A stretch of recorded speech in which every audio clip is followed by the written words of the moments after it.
Welcome back, everybody, to part 2 of the Mythic Legion's Illythia wave unboxing. Today we're going to be looking at the 3 steeds that come in this wave. So let's get right to it. Okay, so first up here we have Mythic Legion's Alder. This is several horses now, but kind of to expand that out and get a brand new animal such as a moose, I think is really cool. Because it's not sharing, it doesn't look like it's sharing. It might, let's see. Maybe I believe the front leg pieces. And actually, no. I think the front legs and the torso are shared with the horse.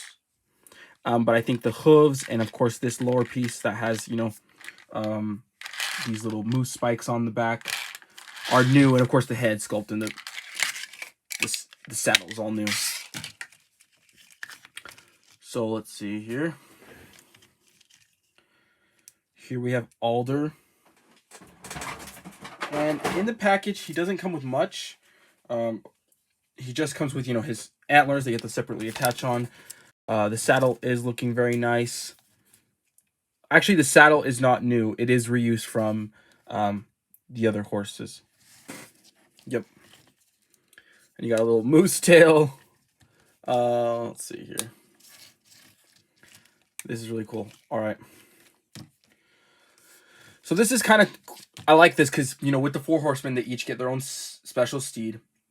And Artemis Silvercord right there in the back, she's kind of like I said, kind of like the queen of the woodland elves. And so she gets her own, unique steed. I hope they do kind of like more heroes like that. So maybe have somebody have like a bear that they ride on, or like a tiger. Because there's like, the House of the Bear would be really cool if they made like a bear steed. All right, so there is Alder with his antlers. One thing to note that I think that is really ingenious is these antlers. The pegs are hexagons, and so when you put them, they're always going to be aligned no matter which position you put them in, and they're only going to fit in that position. So there is no rotation. They're locked in there, even though they had to be pegged in. They're locked.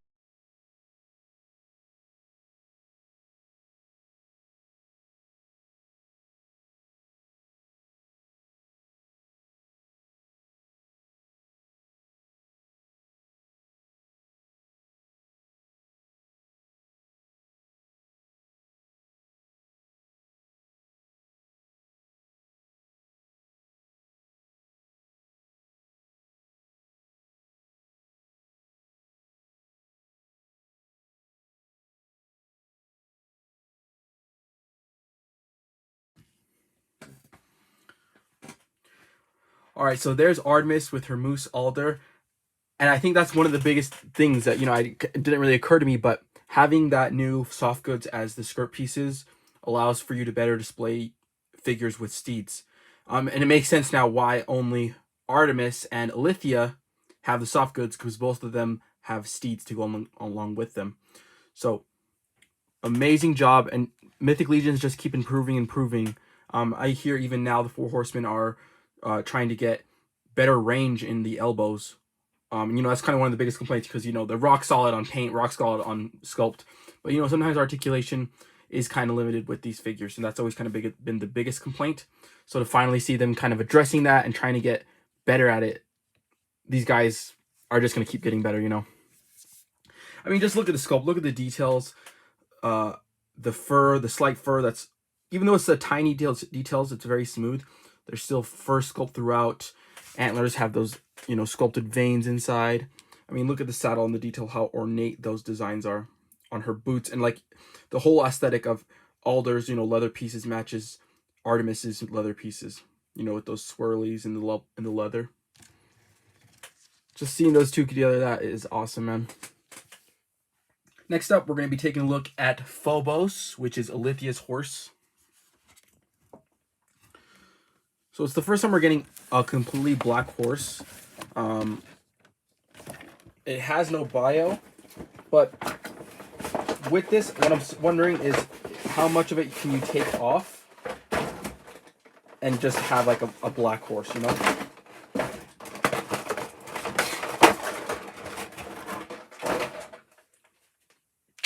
So there's Phobos out of the packaging. Those things. So one thing I'm seeing right away that I like is this purple to black fade on his tail and on his mane. I think that looks really good. And then even on his hooves, it's not that good of a transition, I would say, because they're not doing necessarily a fade. It actually just breaks apart. So while I like the idea of that, I think the execution is wrong. It doesn't look good because it's such a brunt change of color. Next here we have this really unique piece. It's like a little eagle. Kind of looks like a Skeksis because it's purple from Dark Crystal. And, you know, what you would have to do, because the horse is kind of like, if you can see the face, it's kind of undeadish. It has, you know, some holes in the mouth and the bones. So you would probably need to get like a Balius and repaint a Balius head straight black. Or, I mean, I assume in the future they will eventually release just a straight black horse, you know, kind of for the good guy side. So you have this really unique spine piece, some wings, which kind of are very reminiscent of, what's his name? Oh, Baron Volgar, the one that's in this wave already.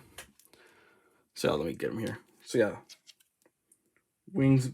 I wonder if they're the same. No, they're not. You know what? No, I don't think they're the same. They might be, honestly. It's hard to tell. Because they're attached to two different like pieces, but there is Phobos.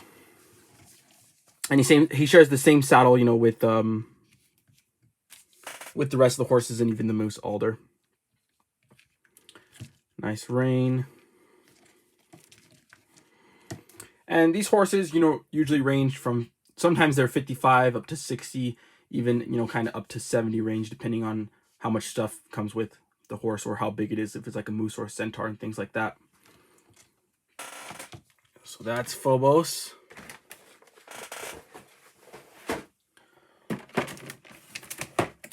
So now total we have Illythia and Aethon and Illythia and Phobos. Necronominus pre-order has just ended. I did get my pre-order in for the all-in. We'll get those when they come. We're halfway through. And then this year at Legion or G-Con, Legion's Con, sorry, yeah, Legion's Con, they're gonna revealing the final four horseman wave. We'll see who that is. So next up here, we have Alder. It says Alder. No, this is not Alder. Sorry, this is Afarious. Afarious, the mighty and mysterious, the elusive centaurs of Amberion are just as notable for their sheer power as they are for their connection to the creatures of the realm. A boisterous and lively soul, Afarious, the stable lord of the harvest court, is responsible for training the horses and great steeds of Xylana's flock. It was Afarious, in fact, who trained the fabled steed Alder that Lord Bardrick sent as a gift to Artemis Silvercord, as a symbol of his people's fealty.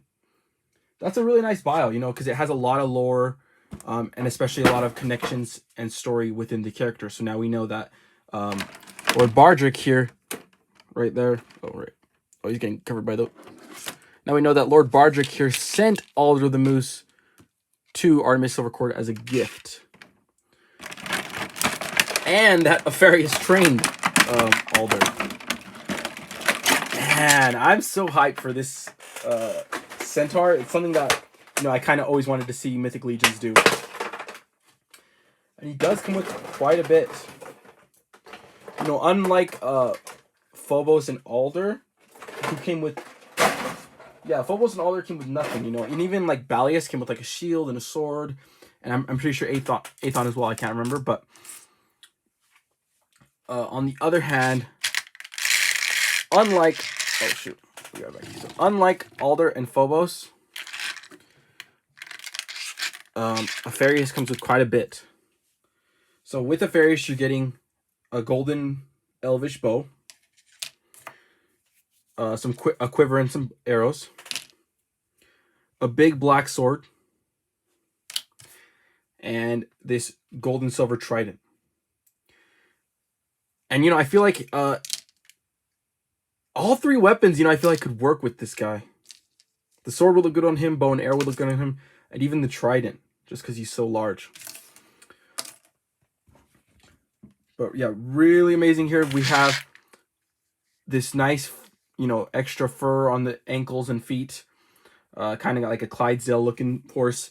And you can swap those feet because it's the same brown as Balius the horse, the original horse. So you can swap out, you know, Balius and put either his neck on this horse or the legs. You can choose whichever swapping process would be faster. But you can do that and make a new custom horse if you have a Balius and an Afarious, you know.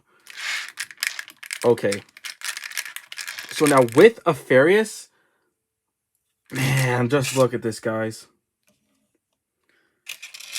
The quality, these things are truly just works of art. To me, they're not like any other toys, you know. And I believe, let me double check. Is this the brute scale? Because there is, you know, a new scale in the new waves. We haven't received a figure yet for it, but I believe this is the brute scale, which is why only brute figures can work with a horse to make a custom centaur, you know, because if you have when we get other brute scale figures, we can pop up the body in the mid torso and make other, you know, centaurs to our to however we please.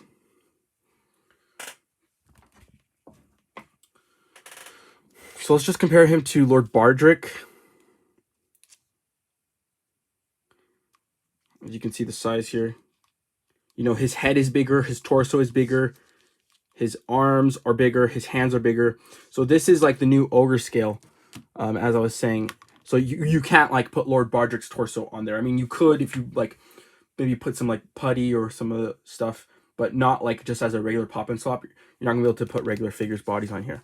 But you know, with the expansion of the ogre scale, not only in the mythic line but also in the cosmic line, you're gonna be able to put other ogre torsos on horses in the future. So for now, this is kind of like a sneak preview at really the ogre scale. I mean, not, yeah, is it? No, it's not ogre scale. It's I'm sorry, no, it's not called. It's called the brute scale. Sorry, because the ogre scale is like the Celus and the green ogre and the Archimedes. That's the ogre scale. So no, sorry, this is the brute scale that they're introducing, which is going to be kind of a midway between a regular body and an ogre scale. So it's kind of like a midpoint, just like a big guy. One thing I'm really excited for the centaur is just, if you know, when watching the Chronicles of Narnia, I think, yeah, with the Prince Caspian one, those centaurs were so sick in that film. So, you know, and centaur is just like, you know, a classic mythological creature that goes really well with this line. So a lot of new things, I think, overall in this line. Just new pieces, new head sculpts, new creatures in general, mooses, centaurs. I really truly believe that this is, at least currently, you know, not counting pre-orders, I think this is the best Mythic Legions wave released so far. There we go, Afarious with his trident. I chose the trident, I think best suits him because I don't really use that piece with many figures just because it is such a large weapon. But with Afarious, you know, I think it scales really well, and it's just a good opportunity to have a trident, which I don't really post with my figures on the shelf with. These pauldrons are brand new, and it does work with the peg system, so you can port them on other 1.0 figures, but they are going to be fairly large, you know. They're not going to really scale or look right. I mean, in some cases, you might be able to get away with it, but they are a lot larger than most shoulder pieces. And, you know, we have this nice, you know, green, brown, and gold color scheme throughout all of these woodland creatures. And honestly, man, this faction, man.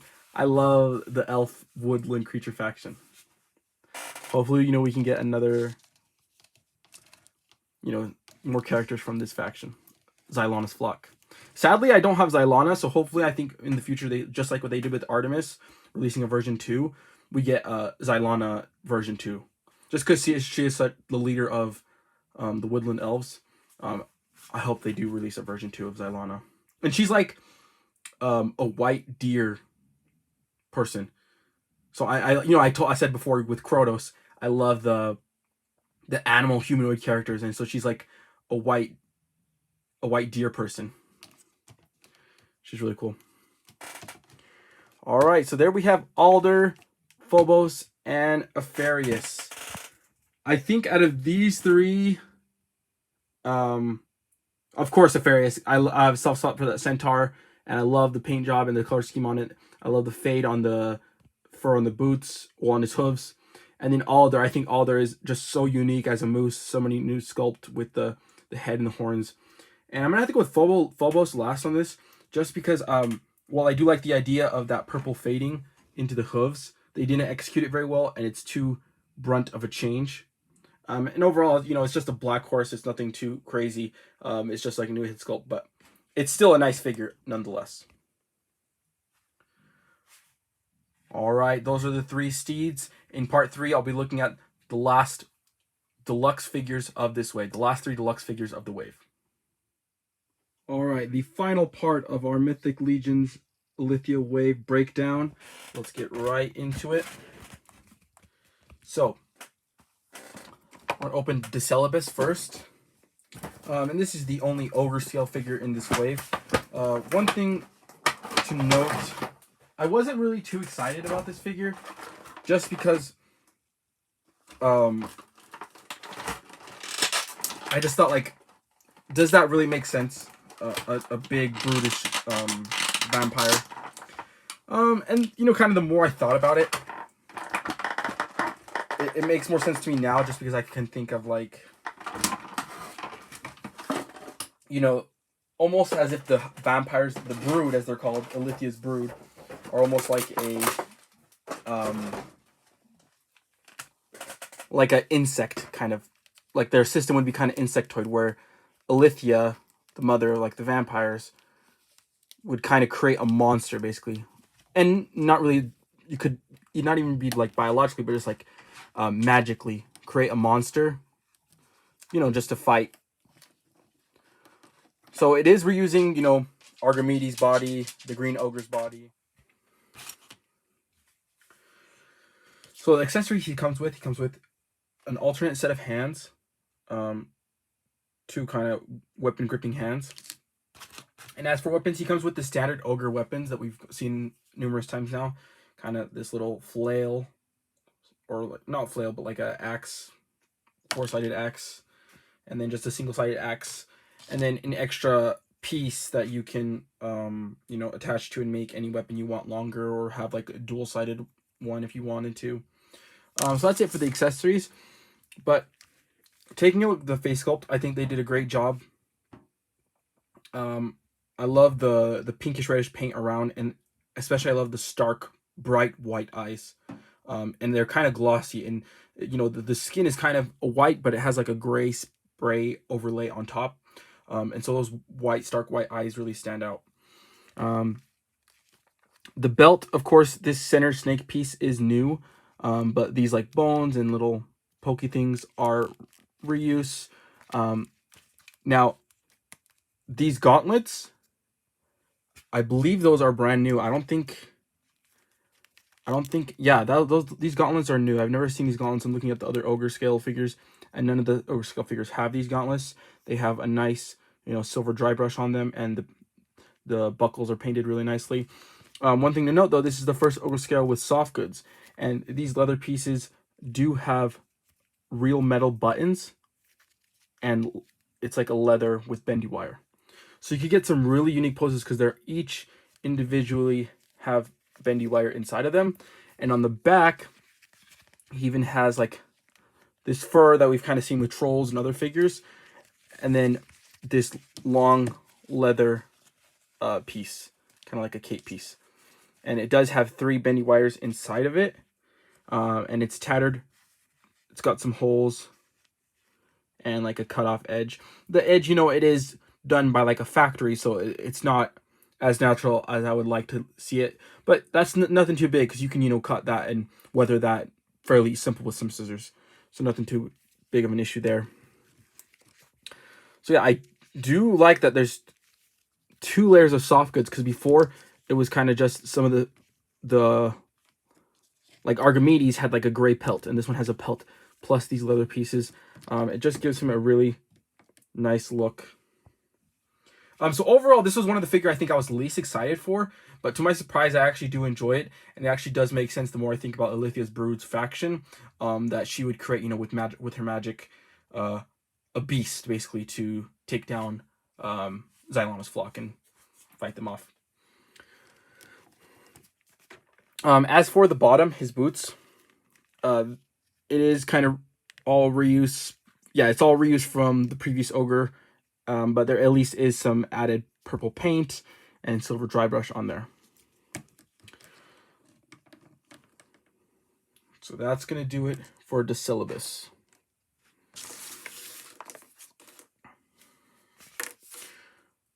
All right, moving on, we're going to take a look at Illythia next. So here she is. She's one of the deluxe figures. So she comes in that big package. Now,